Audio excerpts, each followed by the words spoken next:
আন্তর্জাতিক নারী দিবস উপলক্ষে আজ এমন ৫টি বইয়ের কথা বলব, যেগুলি পড়ে নারী চরিত্রের দৃঢ়তা, গভীরতা এবং লড়াইয়ের কথা খুব ভালোভাবে বুঝতে পারবেন। প্রথম বই হচ্ছে মানিক বন্দ্যোপাধ্যায়ের 'জননী'।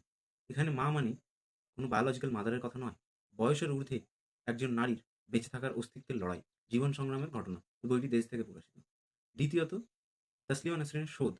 যেসব মেয়েরা নারীদের আত্মসম্মান বোধ এবং প্রতিবাদী সত্তার গল্প পড়তে ভালোবাসেন, তাদের জন্য তাসলিমা নাসরিনের এই গল্পটি। এখানে একটি মেয়ের স্বামী-স্ত্রীর সম্পর্কের অসমতা, মহিলাদের পুরুষতান্ত্রিক মনোভাবের বিরুদ্ধে একটি সাহসী স্বর।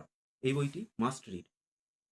নারী জীবনে না বলা কথা, স্বপ্ন আর বাস্তবের মাঝখানে বেছে নেওয়া এবং পরিবারের কাছে সামান্য সহানুভূতির আকাঙ্ক্ষাকে খুব বাস্তবিকভাবে তুলে ধরা হয়েছে দেশ থেকে প্রকাশিত শঙ্করের সীমান্ত সংবাদ। আবারও দেশ থেকে একটি বই, কবিগুরুর চিরনবীন উপন্যাস 'ঘরে বাইরে'। বঙ্গভঙ্গ, উগ্র জাতীয়তাবাদ ও নরমপন্থী আদর্শবাদের সংঘাত এবং এক বাঙালি গৃহবধূর জীবনের দেশপ্রেম ও ব্যক্তিগত সম্পর্কের সংঘাত নিয়ে এই বইটি। শেষ বইটি হলো সুস্মিতা বন্দ্যোপাধ্যায়ের 'কাবুলিওয়ালার বাঙালি বউ', ভাষা ও সাহিত্য প্রকাশন থেকে।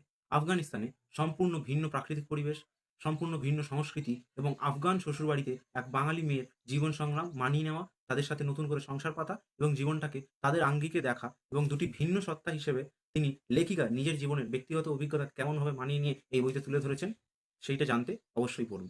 ভিডিওটি ভালো লাগলে লাইক করে শেয়ার করতে ভুলবেন না। কমেন্ট করে জানাবেন আপনার প্রিয় নারীকেন্দ্রিক উপন্যাস বা আপনার প্রিয় নারী সাহিত্যিকের ব্যাপারে।